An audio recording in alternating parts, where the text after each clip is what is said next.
Story of love. কণ্ঠ আমাদের, অনুভূতি আপনাদের। হারিয়ে যাই ভালোবাসার গভীরে। দৃষ্টি সংযত করো আরহাম। নিজের জীবনে ঝুঁকি নিতে না চাইলে এখনই স্টপ করে যা, নইলে পরে আফসোস করেও কুল কিনারা পাবে না। প্রহরের কথায় আরহাম নিজের কথাই ইতি ঘটালো। এরপর অদ্ভুত চোখে প্রহরকে পর্যবেক্ষণ করতে থাকলো। কিছু একটা মস্তিষ্কে আসতেই অবাক লোচনে তাকিয়ে থাকলো। এরপর প্রহরের পেছনে থাকা রাত্রির অবয়ব দেখতে দেখতেই আমার দৃষ্টি তো সংযতই আছে প্রহর, তবে তা ঠিক কতদিন থাকবে তা কোনো নিশ্চয়তা দিতে পারছে না। আরামের কথায় প্রহর কিছু বলল না, তবে ভয়ানক এক শান্ত দৃষ্টির মাধ্যমে কিছু একটা বোঝালো। সেই চাহনি দেখেও আরহাম যেন ভয় পেয়েও পেল না। রাত্রি, তুই নিচে নামতে গেলি কেন? আমি তো খাবার নিয়ে আসছিলাম। প্রত্যুষীর কথায় রাত্রি প্রহরের পেছনের দিক থেকে উঁকি মারার চেষ্টা করলো প্রত্যুষীকে দেখার জন্য, কিন্তু বলিষ্ঠবান পুরুষটিকে টেক্কা দিয়ে অন্যদিকে আর দেখতে পারল না। তবুও অন্যদিকে হালকা জায়গা থাকায় সে সেই দিকে গিয়ে বেরিয়ে পড়ল আর প্রত্যুষীর পাশে গিয়ে দাঁড়ালো। প্রহর রাত্রির কর্মকাণ্ড দেখলো, দাঁতের দাঁত চেপে ডাইনিংয়ের দিকে হাঁটা দিতে দিতেই মুখ দিয়ে উচ্চারিত হলো, ইডিয়েট। অন্যদিকে আরহাম রাত্রির কর্মকাণ্ড দেখে মুচকি হাসলো। এই মেয়ে দিন দিন তার ঠিক দুর্বলতায় আঘাত করছে। জানে না কতদিন এই দুর্বলতাকে ধরে সরিয়ে রাখতে পারবে, তবে দূরত্বই তার দুর্বলতাকে কাছে টানবে, একদম নিজের নৈকট্যে এনেই পাঁজরে মিশিয়ে নেবে। দিভাই রুমে বসে থাকতে একদমই ভালো লাগছে না, তাই ভাবলাম আজকে নিচে এসে খাবারটা খাই। প্লিজ তুমি আবার নানুমণির মতো ধমক দিও না। রাত্রির কথায় আরহাম নিজের নজর সরিয়ে অন্যত্রে তাকালো। এদিকে আরহামের কার্যকলাপ সবই দেখলো প্রত্যুষী। মনের মধ্যে অজানা ভয় যেন কামড়ে উঠল বুকের স্পন্দনে। নিজেকে দ্রুতই সামনে নিল। এরপর রাত্রির দিকে তাকালো। রাত্রির বোকাসুলভ কথায় প্রত্যুষী মুচকি হেসেই তার গাল টেনে দিল। আমাকে কি দাদিমার মতো স্ট্রিক্ট মনে হয় তোর? না, তাহলে কি কখনো তোকে বকেছি আমি? একদম না। তাহলে এখন কেন মনে হলো আমি তোকে বকবো? প্রত্যুষীর কথায় রাত্রি ক্যাবলার মতোই হেসে প্রত্যুষীকে জড়িয়ে ধরল। আমি তো মজা করেছি দিভাই। আমার দিভাই আমাকে কখনো বকতেই পারে না। এখন দ্রুত চলো তো, আমার না খুব খিদে পেয়েছে। রাত্রির কথায় প্রত্যুষী গলা থেকে রাত্রির হাত সরিয়ে ডাইনিংয়ে নিয়ে গেল। সেখানে আগে থেকেই প্রহর বসা ছিল বিধায় রাত্রি গিয়ে দূরের চেয়ারে প্রত্যুষীর সাথে বসলো। এরপর থেকে একে নিজের পছন্দ মতো খাবার খেতে থাকলো। প্রহর সব খেয়াল করলেও কিছু বলল না, নিজের মতো করে খেয়েই উঠে পড়ল। এরপর উপরে গিয়ে একদম অফিসের গেট আপে রেডি হয়ে বেরিয়ে পড়ল। রাত্রির পায়ে ব্যথা আছে বিধায় কয়েকদিন কলেজে যেতে বারণ করে দিয়েছে রুবাইদা। এদিকে রুবাইদা নিজের কিছু কাজের জন্য বাইরে বেরিয়েছে বিধায় রাত্রি সাহস পেল পুরো বাড়ি টই টই করে ঘোরার। 15 দিন পর আজ প্রায় 1 সপ্তাহ হলো রাত্রি কলেজে যাওয়া শুরু করেছে। সেই সাথে পড়াশোনায় প্রচুর চাপ। উঠতে বসতে বই নিয়ে তাকে বসে থাকতে হয়। মাঝে মাঝে তার মনে হয় সে বই পড়ছে না উল্টো বই তাকে পড়ছে।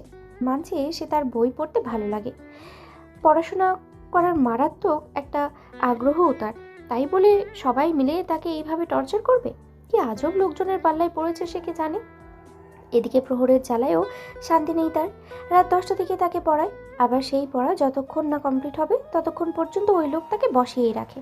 বেশিরভাগ সময় তার রাত 1টা 2টো বেজেই যায়। আর এই সময়গুলোতেই তার চোখ মহাশয় নিজের ক্লান্ত বোধ থেকে মুক্ত হতে পারে না বিধায় পড়ার মধ্য দিয়ে টেবিলের মাথা রেখে ঘুমিয়ে পড়েও। কয়েকদিন এমন হয়েছে তার চোখে মুখে পানির স্রোত দিয়ে তাকে জাগিয়ে তুলেছে। আবার কখনো নিজেকে নিজের রুমের বেডে আবিষ্কার করেছে। জীবন সমীকরণ সব দিকেই এখন প্যারাময় জীবন কাটছে তার। আর প্যারার নাম হলো পড়ালেখাময় জঘন্য লেভেলের প্যারা। এখন প্রায় দুপুর 1:30। মাত্রই কলেজ ছুটি হয়েছে বিধায় সে কলেজ গেটের সামনে দাঁড়িয়েছিল, অপেক্ষা তার গাড়ির জন্য। রুম্পাও পাশে দাঁড়িয়ে আছে। দুজন মিলে খোশ গল্পে মেতে উঠল। আজ অধিক গরম পড়েছে বিধায় একটু পর পর রাত্রি রুমাল দিয়ে কপালের ঘামগুলো মুছেই যাচ্ছে। মুখে মাস্ক থাকায় দম বন্ধ হওয়ার জোগাড়, তবুও তার সাহস হলো না সেই মাস্ক খোলার। প্রহরের করার নির্দেশ, এখনও যদি মুখের মাস্ক আর মাথার হিজাবের একটু নড়চড় হয় তবে রাত্রিকে আর কখনোই কলেজে আসতে দেবে না। সেই সাথে পড়াশোনা অফ করে ঘরে বন্দি করে রাখবে। প্রহরের এরূপ কথায় রাত্রি আর কখনোই সাহস হয়নি বাইরে মাস্ক খোলার বা হিজাবের কোনো নড়চড় করার। গেটের সামনেই গাড়িটি আসতেই দুইজন উঠে পড়ল তাড়াতাড়ি করে। এরপর ধীরে ধীরে গাড়িটা চলতে শুরু করলো। তাদের গাড়ির পেছনে আরও 2টি গাড়ি চলমান রয়েছে। পেছনের গাড়িতে থাকা গার্ডগুলো প্রহরীর ঠিক করা। ঠিক কী কারণে রাত্রিকে এরূপ গার্ড দ্বারা নজরদারিতে রাখছে কারোরই জানা নেই। গাড়িগুলো চোখের আড়াল হতেই রাস্তার ওপর পাশ থেকে কেউ একজন বাঁকা হাসলো। মনের মধ্যে থাকা প্রশ্নগুলোর সমাধান না পেলেও একটা জিনিস বুঝতে পারলো, মেয়েটিকে নিজের পার্সোনাল সম্পত্তির মতোই নজরবন্দি করে রেখেছে প্রহর তালুকদার। তবে সেই বন্দিত্ব ঠিক কতদিন রাখতে পারবে সেও দেখে নেবে। হাতে থাকা কালো চশমা চোখে পড়ার পর মুখের ভঙ্গিমা রাগান্বিত স্বরেই পাল্টালো। একে একে স্মরণ করতে থাকলো তার ছেলে ঠিক কিভাবে এই প্রহর তালুকদার মেরেছে। কয়েকজনের অবস্থা নাজেহাল করেই ছেড়েছে। তারা সারা জীবন কোনো কাজ করতে পারবে কিনা সন্দেহ। আমার ছেলেদের যতটা কষ্ট দিয়ে দিয়ে মেরেছিস, তার থেকেও 7 গুণ কষ্ট দিয়ে তোর নজরবন্দি করে মারব। উহু, একদম চিন্তা করবি না, তোর নজরবন্দিকে জানে মারব না, তিলে তিলে তাকে শেষ করব। এরপর যখন তার আর যন্ত্রণা সহ্য করতে পারবে না, তখন তোর নজরবন্দিকে তোর কাছেই পাঠিয়ে দিব। কথাটা বলেই উচ্চস্বরে হাসতে থাকলো, আর তার হাসির সুরগুলো যেন চারিদিকে ভয়াল উত্তালের মতো শোনালো। এরপর হাসি থামিয়ে ড্রাইভারকে নিজের গন্তব্যে যেতে বলল। আজ তালুকদার ভিলায় রান্নাবান্নার আয়োজন চলছে। প্রায় 2 বছর পর আরহামের মা বাবা দেশের মাটিতে পা রাখতে যাচ্ছে। আরহামের বাবা আর প্রহরের বাবা দুজনেই বেস্ট ফ্রেন্ড ছিল। প্রহরের বাবা মা যখন মারা যায় তখন প্রত্যুষীকে আরহামের মা সামলিয়ে নেয় প্রায় 3 বছরের মতো। এরপর আরহামের বাবার যখন বিদেশ যাওয়ার আবারও তাড়া থাকে, তখন আরহামের মা আর আরহাম দুজনেই পাড়ি দেয় সেই সুদূর দেশে। আর 1 বছর পরেই প্রহরও নিজের বাবার স্বপ্ন পূরণ করতে সেও পাড়ি জমায় লন্ডনে। সকল পড়াশোনা আরহামের বাড়িতে থেকেই কমপ্লিট করে। এরপর যখন নিজে সেটেল হয় তখন সেখানেই তার আব্বু আম্মুর নামে একটি বাড়ি তৈরি করে। সবকিছু মিলিয়ে প্রহরদের সাথে আরহামের পরিবারের খুব ভালো একটা বন্ডিং তৈরি হয়, যা রক্তের সম্পর্ককেও হার মানায়। এর মধ্যেই বাড়ির সদর দরজায় কলিং বেলের আওয়াজ হলে প্রত্যুষী তাড়াতাড়ি করে দৌড় মারল। মাঝখানে হোঁচট খেতে নিলে আরহাম এসে সাথে সাথেই ধরে ফেলে। এইভাবে দৌড়াচ্ছিস কেন? এক্ষুনি তো পড়তে। পড়বো না আরহাম ভাই। কথাটা বলে আরহামের হাত ছড়িয়ে নিয়ে আবারও সদর দরজার দিকে গেল। এরপর দরজা খুলতেই সামনে দাঁড়িয়ে থাকা মহিলাটির বুকে ঝাঁপিয়ে পড়ল। হঠাৎ এমন হয় মহিলাও বেশ চমকে গেল। তবে যখন বুঝতে পারলো এটিকে হতে পারে, তখন নিজের মাতৃসুলভ দিকটা ফুটে উঠল। নিজের ডান হাত উঁচিয়ে প্রত্যুষীর মাথায় স্নেহের হাত বোলাতে বোলাতেই, এটা কি আমার ছোট মা নাকি? ছোট মা কি আমায় একটু বেশিই মিস করেছে?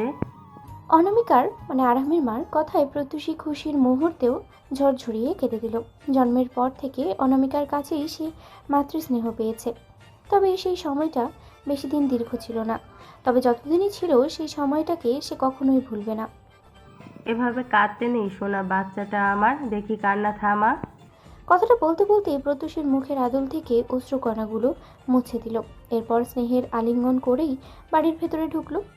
তাদের পিছু পিছু শাহেদ, আরহামের বাবা, আরেকজন মেয়েও ঢুকলো। রুবাইদা ওদেরকে দেখতেই সামনে এগিয়ে আসলো। কেমন আছিস মা? এতদিন পর এই বুড়ি মায়ের কথা মনে হলো বুঝি? এইভাবে বলবেন না আম্মাজান, আপনি তো জানেন আমি কি নিয়ে বিদেশের মাটিতে পড়ে থাকি। আপনার ছেলে যদি আমার মনের কথা বুঝতো, তবে কি আপনাকে আপনার মেয়ের থেকে দূরে থাকতে হতো? অনামিকার কথায় শাহেদ গলা খাকারি দিল। এরপর মুচকি হেসে রুবাইদাকে সালাম জানালো। কেমন আছেন আম্মাজান? আমি ভালো আছি বাবা। এখন তোদের সবাইকে দেখে আরও বেশি ভালো হয়ে গেছি। এইবার কিন্তু সহজে যেতে দিচ্ছি না বলে রাখলাম। রুবাইদার কথায় সবাই হেসে দিল। এরই মধ্যে রুবাইদার নজরে পড়ে শাহেদের পাশে থাকা উজ্জ্বল গড়নের মেয়েটির দিকে। মেয়েটিকে দেখেই শাহেদকে জিজ্ঞেস করলো, কে এই মেয়েটি? আপনি ওকে চিনতে পারছেন না? আমার ভাইয়ের মেয়ে সিনথিয়া। শাহেদের কথায় রুবাইদার কাছে গিয়ে মাথায় হাত বোলাতেই স্নেহা ভদ্রভাবেই সালাম জানালো। এরপর হাসি মুখে রুবাইদার সাথে কুশল বিনিময় করলো। বাহ, বেশ মিষ্টি তো দেখতে। রুবাইদার এরূপ কথায় স্নেহা নামের মেয়েটি ভীষণ লজ্জা পেল।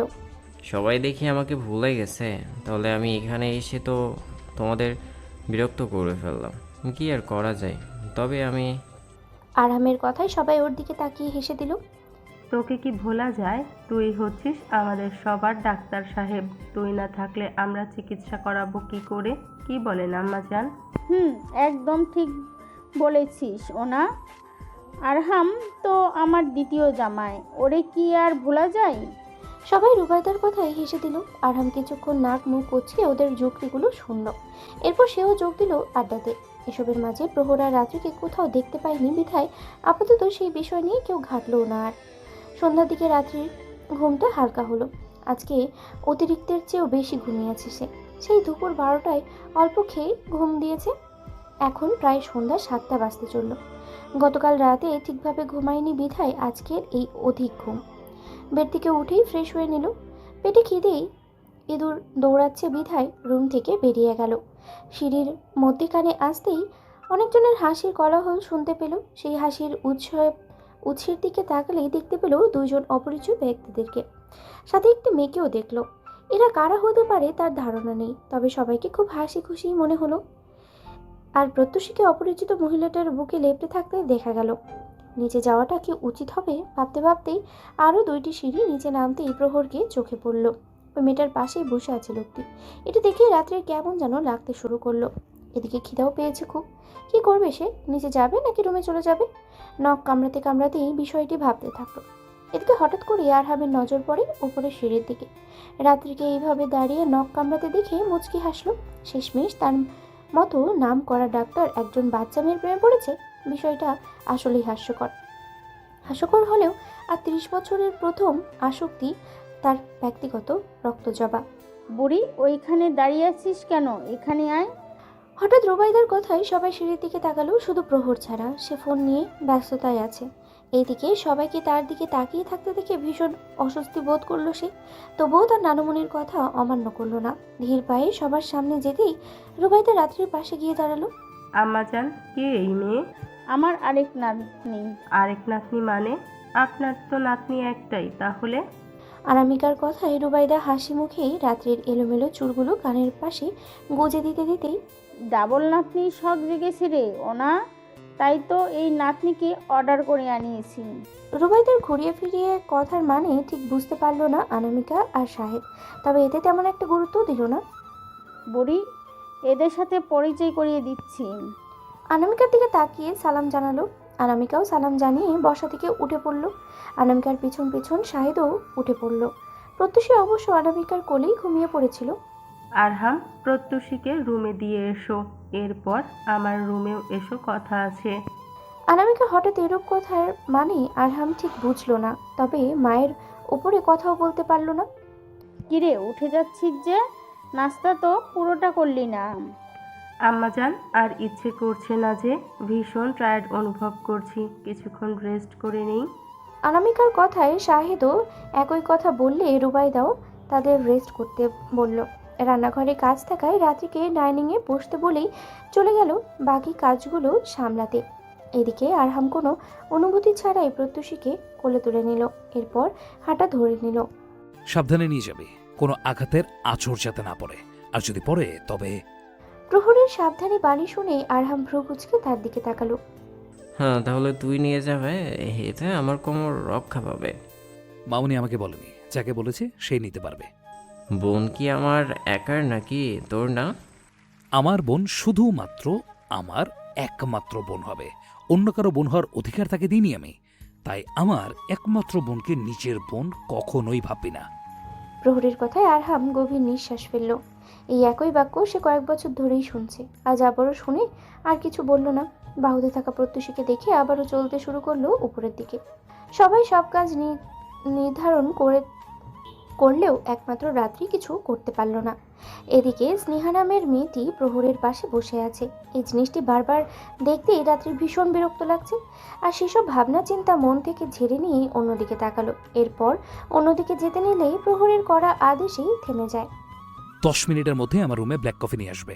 প্রহর কথাটা বলেই উপরে চলে গেল, কিন্তু রেখে গেল দুই রমণীর মধ্যে প্রশ্নের ভাণ্ডার। প্রহর তো নাম উচ্চারণ করে তাদের কাউকে বলেনি, আর না তো চোখের ইশারায় কিছু বলেছে। তবে রাত্রি যেহেতু বেশিরভাগ সময় প্রহরকে কফি তৈরি করে দেয়, সেহেতু সে নিজে থেকেই চলে গেল কিচেনে। এরপর একে একে তৈরি করতে থাকলো কফি তৈরি করার প্রসেসগুলো। কিচেনে আপাতত টুম্পা উপস্থিত আছে। সে নিজের মতো করেই রাতের ডিনারের আয়োজন করছিল। রুবাইদার রুমে আছে।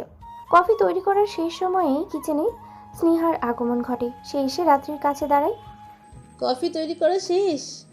হঠাৎ করে কথা বলায় রাত্রি পাতিলে থাকা চামচটি হাত থেকে ছিটকে গেল, আর তার মধ্যে থাকা গরম কফির ফোঁটাগুলো গলা আর বুকে এলোমেলোভাবেই পড়ল। রাত্রির সাথে সাথেই চিৎকার করে উঠল। হঠাৎ এইভাবে চিৎকার করায় স্নেহাও ভয় পেল। দিদিমণি কি হইছে? দেহি এই দিক দেখাও আমারে। রাত্রির চিৎকার শুনে টুম্পা তৎক্ষণাৎ তাড়াতাড়ি হাতের কাজ ফেলে রাত্রির কাছে গেল। রাত্রির মাথায় থাকা ওড়না মুহূর্তেই খুলে ফেলল। এরপর বিছানায় গিয়ে গলায় পানি ছিটাতে লাগলো। টুম্পাও সেই সাথে সাহায্য করলো। আমি খুব সরি গো, বুঝতে পারিনি এইভাবে আমার কথায় ভয় পাবে তুমি। স্নেহার অপরাধী মুখ দেখে রাত্রিরও খারাপ লাগলো। আপু এতে আপনার দোষ নেই, আমি হয়তো বেখেয়ালি ছিলাম। তোমার যদি প্রবলেম না হয়, আমার থেকে পোড়া ঘায়ের ভালো মলম আছে, ওইটা লাগালে জ্বলুনি এখনই কমে যাবে, নিয়ে আসি আমি।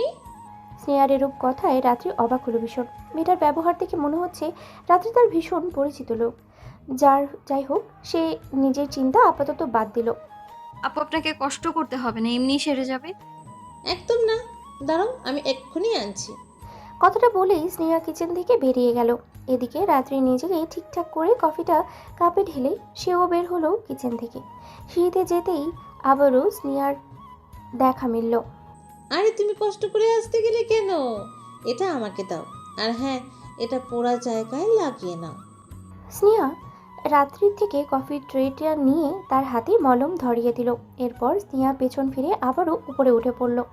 এত দ্রুত ঘটনাটা ঘটলো যে সে বুঝতেই পারেনি ঠিক কী হলো ব্যাপারটা। এদিকে হাতে থাকা মলমটির দিকে তাকিয়ে দীর্ঘ নিঃশ্বাস ফেলল। মলম হাতে নিয়ে সেও নিজের রুমের দিকে রওনা দিল। দরজায় বড় নব ঘুরিয়েই স্নেহা প্রহরের ঘরে ঢুকলো। পুরো রুমটাই অবাক নজরে দেখতে থাকলো। রুমের মধ্যে হওয়ার সুপ্ত অনুভূতিগুলো হঠাৎ করেই পুলকিত হয়ে উঠল। অনেক কিছুই ভাবতে ভাবতে আশেপাশে নজর ঘুরিয়ে প্রহরকে খুঁজতে থাকলো, তবে তাকে কোথাও দেখতে পেল না। বারান্দা এসো। প্রহরের কথায় স্নেহা খুশি হলো খুব। ধীর কদমে এগিয়ে গেল সেদিকে। এরপর প্রহরের ঠিক পিছনে গিয়ে দাঁড়ালো। আপনার কফি। রাত্রির বদলে অন্য কারোর কণ্ঠ শুনে ভ্রু কুচকালো প্রহরের। পেছনে ফিরে স্নেহাকে দেখেই চোয়াল শক্ত হলো তার। তুমি এখানে কেন? প্রহরের রাশভারী কণ্ঠ শুনে স্নেহার মাথা নিচু করে ফেললো। হাতে থাকা কফিটি এখনো তার হাতে। কি হলো? না মানে, আমি ভেবেছিলাম। রাত্রি কোথায়? প্রহরের মুখে এরূপ কথা শুনে স্নেহা ভাবনায় পড়ে গেল। এই নামে কাউকে চেনে বলে তো তার মনে হয় না। তাই সে যখন প্রশ্নবোধক চাহনি নিক্ষেপ করে, তখন প্রহর তাকে এড়িয়ে রুমে চলে গেল। স্নেহাও প্রহরের পিছু পিছু রুমে গেল। আপনার কফি ঠান্ডা হয়ে যাচ্ছে। মুড নেই খাবার। তাহলে এই কফিটা কি করব? স্নেহার কথায় প্রহর কোনো উত্তর করল না। স্নেহাকে এড়িয়ে রুম থেকে বেরিয়ে পড়ল। এতে যেন সে কেমন একটা অপরাধ বোধ করল। প্রহরের এরূপ ইগনোরেন্স যেন হঠাৎ করেই মনে বিঁধল। তবে তা বেশিক্ষণ স্থায়ী করল না। নিজেকে স্বাভাবিক করে সেও বেরিয়ে পড়ল। পরদিন সকালে আজ তালুকদার ভিলার ডাইনিংয়ে চেয়ারগুলো ভরপুর। সকালের নাস্তা করার জন্য উপস্থিত আছে শুধুমাত্র রাত্রি আর প্রহর ছাড়া সবাই। প্রত্যুষী সে কখন থেকে রাত্রিকে জাগানোর চেষ্টা করছে, তবে তার ওঠার নামই নেই। তাই সে রাত্রিকে রেখে নিচে চলে এসেছে। এর মধ্যেই সিঁড়ি বেয়ে প্রহরকে একদম অফিস গেটআপে রেডি হয়ে নামতে দেখা গেল। সে এসেই আজকে ডাইনিংয়ে বসে পড়ল নিজের চেয়ারে। বেশিরভাগ সময় সে নাস্তা না করেই বেরিয়ে পড়ে, তবে আজ রুবাইদার জোরে জোরেতেই নাস্তার টেবিলে বসতে হলো। প্রহরকে নাস্তার টেবিলে দেখেই সবাই খুশিও হলো বেশ। একে একে সবাইকে নাস্তা দিতে থাকলো রুম্পা আর টুম্পা মিলে। আজ রুবাইদা নাস্তা দিতে চাইলে অনামিকা তাকে জোর করে নিজের পাশে বসিয়ে দেয়। তার কথা একটাই, রুবাইদা হলো বাড়ির কর্ত্রী। সে কেন সবাইকে খাবার সার্ভ করবে? খাবার সার্ভ করলে একমাত্র সার্ভেন্টরা করবে। অনামিকার কথায় রুবাইদা কিছু বলতে চেয়েও বলেনি। মেয়েটা এত বছর পর এসেছে তার কাছে, তখন দুই একটা কথা না হয় একটু মেনেই চলুক। বুড়ি কোথায় দিদি ভাই? এখনও তো ঘুম থেকে উঠেনি। রুবাইদার কথায় প্রত্যুষী মাথা নাড়িয়ে না বলল। আম্মাজান, আপনি একটা বাহিরের মেয়েকে নিয়ে একটু বেশি উৎফুল্লতায় আছেন দেখছি। এসব কিন্তু আপনাকে মানায় না। অনামিকার কথায় রুবাইদা হাসি মুখে অনামিকার দিকে তাকালো। বুড়ি বাহিরের কেউ নয় না, সে এই বাড়ির অংশ। একে বাহিরের কেউ বলাটা ঠিক নয় না। মানে কি বলতে চাইছেন আপনি আম্মাজান? সময় হলে ঠিকই বুঝতে পারবি। এখন কথা না বলে খা। আর রুম্পা, তুই গিয়ে বুড়িকে একটু ডেকে নিয়ে আয় তো। একটু পরেই কলেজে যেতে হবে তার। এদের কথা শুনে অনামিকা যেন বেজায় বিরক্ত হলো। প্রহর কথাগুলো শুনে কোনো রকমের রিয়াক্ট করলো না, নিজের মতো করেই খেতে থাকলো, যেন খাবারটা আপাতত তার মেইন টার্গেট। এদিকে রুম্পা সিঁড়ির দিকে যেতেই রাত্রিকে নামতে দেখলো। ওই তো দিদিমণি আয়সা পড়ছে। রুম্পা কথাটা বলেই আবারও টেবিলের দিকে গেল। রাত্রি নেমেই ডাইনিংয়ের সামনে গিয়ে দাঁড়ালো। হঠাৎ করে সবাইকে একত্রে বসে থাকতে দেখে আশেপাশে চোখ বুলিয়ে নিজের জন্য চেয়ার খুঁজলো। বুড়ি, এতক্ষণ আসলি তবে? এখন তাড়াতাড়ি ডাইনিংয়ে বসতো, আমি খাবার দিচ্ছি তোকে। কথাটা বলতে বলতেই রুবাইদা জায়গা থেকে উঠতে নিলে অনামিকা আটকে দিল তাকে। আম্মাজান, মেয়েটা ছোট বাচ্চা নয়, নিজে নিজে বসে খেতে পারবে সে। আরে ও না। আম্মাজান দেখুন, পরিবারের সবাই একত্রে হয়েছি অনেক বছর পর। এখন এই সময়টাকে আমি এরকম একজনের জন্য নষ্ট করতে চাইছি না। অনামিকার এরূপ কথায় রুবাইদা এখন ভীষণ বিরক্ত হলো, তার সাথে প্রত্যুষী আর আরহামও। এইদিকে রাত্রি ওদের কথার মানে বুঝতে পেরে চলে যেতে নিলে প্রত্যুষী এসে সাথে সাথেই প্রহর আর আরহামের মাঝখানে থাকা খালি চেয়ারে বসিয়ে দিল। এতে যেন রাত্রি ভীষণ লজ্জা পেল। দি ভাই, আমি পরে খেয়ে নিব। এখানে কোনো ড্রামা সিরিজ শুরু হয়েছে কি? শুরু হলে যা যা ড্রামা অন্য জায়গায় দেখাতে পারো। এখানে শান্ত পরিবেশ আছে, শান্ত পরিবেশ থাকতে দাও। আর হ্যাঁ মামুনি, এখানে সকল পরিবার যেহেতু নাস্তা করার উদ্যোগ নিয়েছে, তখন সকল পরিবারের উপস্থিতি এখানে থাকা দরকার। এটা নিয়ে এত কথা বাড়ানোর প্রয়োজন আছে বলে তো আমার মনে হয় না। প্রহরের এরূপ কথায় অনামিকা ভারী অবাক হলো। প্রহর এমনিতে কথা কম বলে, তবে আজকের এরূপ কথায় মানে সে বুঝতে না পারলেও এটা বুঝেছে যে সকল কথাগুলো তাকে উদ্দেশ্য করেই বলেছে। হাতে থাকা চামচটি মুঠোবন্দিতে নিয়ে রাত্রির দিকে তাকালো। এই মেয়ের প্রতি হঠাৎ করেই কেন জানি নিজের রাগের বহিঃপ্রকাশ করতে থাকলো। ভস্ম করা দৃষ্টিতে তাকিয়ে নিজের খাওয়ার দিকে মনোযোগ দিল। এদিকে রাত্রি কিছু খাচ্ছে না দেখে আরহাম সামনের বাটি থেকে ডিম সিদ্ধ আর জ্যাম দিয়ে মাখা পাউরুটি তার প্লেটে রাখলো। খেয়ে নাও রক্তজবা। এভাবে খাবারের সামনে না খেয়ে বসে থাকলে কিন্তু আমাদের সবার পেট ব্যথা করবে। তখন কিন্তু ডক্টর হয়েও নিজের চিকিৎসা নিজেরই করতে হবে। এটা কি ভালো হবে? তখন বলো তো। আরামের কথায় রাত্রি তার দিকে তাকিয়ে প্লেটের দিকে দৃষ্টি দিল। চোখ মুখ কুচকালো। বরাবরই তার এসব খাবার দেখলেই বমি পায়। বেজায় মুখ করে রুবাইদার দিকে তাকালো। সে আপাতত অনামিকার পাশেই বসেছে, আর তার পাশে প্রত্যুষী। প্রত্যুষীকে অনামিকা যত্ন করে খাইয়ে দিচ্ছে, যেন মা তার মেয়েকে আদর করে খাইয়ে দেয়, ঠিক সেইভাবেই খাইয়ে দিচ্ছে। এসব দেখে রাত্রিও কেন জানি শখ জাগলো অনামিকার হাতে খাবার খাওয়ার।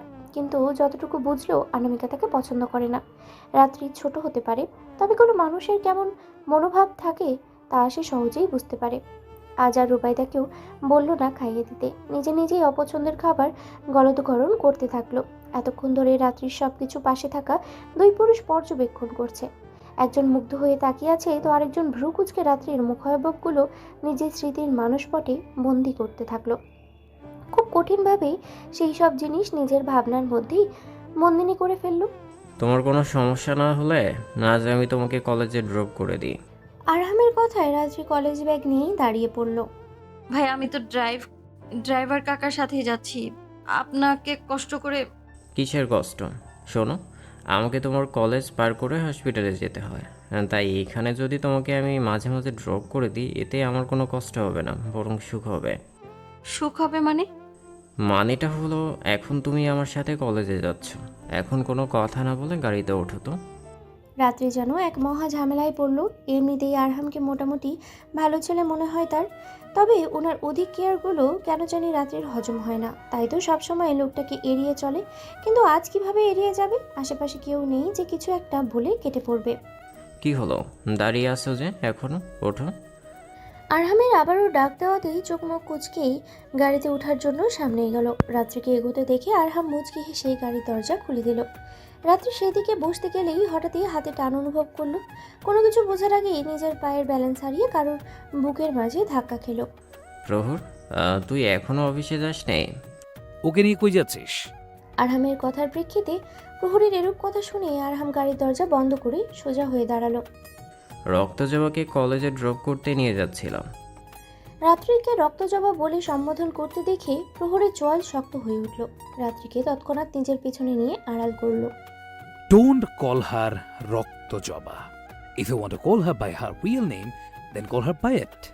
Otherwise, there's no need to call her by any name. প্রহরের কথাটা শুনে আরহাম ভ্রু কুঁচকে তাকালো। এসব কি শুধু আমার ক্ষেত্রেই বারণ করা থাকবে? আরহাম কথাটা বলে রাত্রির দিকে তাকালো, যে আপাতত প্রহরের পেছনে আড়াল হয়ে আছে। আর যতদূর আমি জানি আমার দেওয়া নাম নিয়ে তার কোনো প্রবলেম হয়নি, আর নয়তো সে আমাকে বারণ করেছে নামটি নিয়ে রাখতে। তবে তোর এরূপ বারণ করা মানব কেন?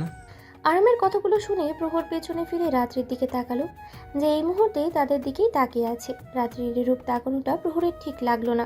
সাথে সাথেই হাত ধরে নিয়ে গেল নিজের গাড়ির সামনে, ডোর খুলেই তাকে বসিয়ে দিল। চুপ করে এখানে বসো, এক পাও যাতে বাইরে না পড়ে। কিন্তু আমার কলেজ। No more word.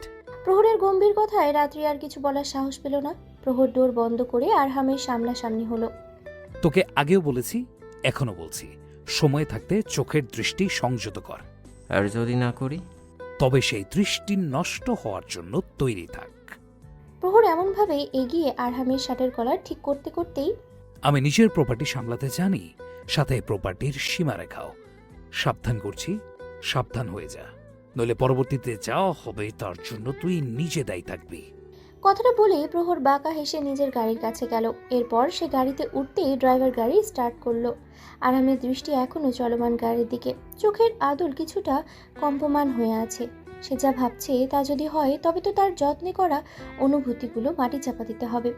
প্রহর যে কেমন প্রকৃতির মানুষ সে ভালোভাবেই জানে, কিন্তু তবুও নিজের অনুভূতিকে সে বোঝাতে পারছে না। বারবার মনের মধ্যে একই প্রতিচ্ছবি ভেসে উঠছে। রক্তজবাকে পাওয়ার জন্য মনে মনে কিছু একটা সিদ্ধান্ত নিল, যেই সিদ্ধান্ত সে বহু আগেই নিয়েছিল। ভার্সিটির প্রাঙ্গণে প্রত্যুষী দাঁড়িয়ে দাঁড়িয়ে তাদের ক্লাসের এক ছেলে ক্লাসমেটের সাথে কথা বলছে। কিছু নোট কালেক্ট করার জন্য ছেলেটি প্রত্যুষীর নিকট এসেছে। নোটটা দিয়ে ক্লাসে প্রবেশ করবে সে, কিন্তু ব্যাগের মধ্যে ঘাটাঘাটি করেও নোটটা পেল না। হয়তো ভুলে বাসায় ফেলে এসেছে। বেজার মুখ করে সামনে থেকে নিলয়ের দিকে তাকালো। সরি ঋতুস, তোর নোটটা নিতে গিয়ে অন্য একটা নোট নিয়ে চলে আসছি। প্রত্যুষী ঠোঁট উল্টে কথাটা বলল। নিলয় এতে আশাহত হলো ভীষণ। ছেলেটা পড়াশোনার বিষয়ে ভীষণ সিরিয়াস। 2 দিন জ্বর থাকায় ভার্সিটি আসতে পারেনি, যার জন্য ইম্পর্টেন্ট ক্লাসগুলো মিস হয়ে যায় তার।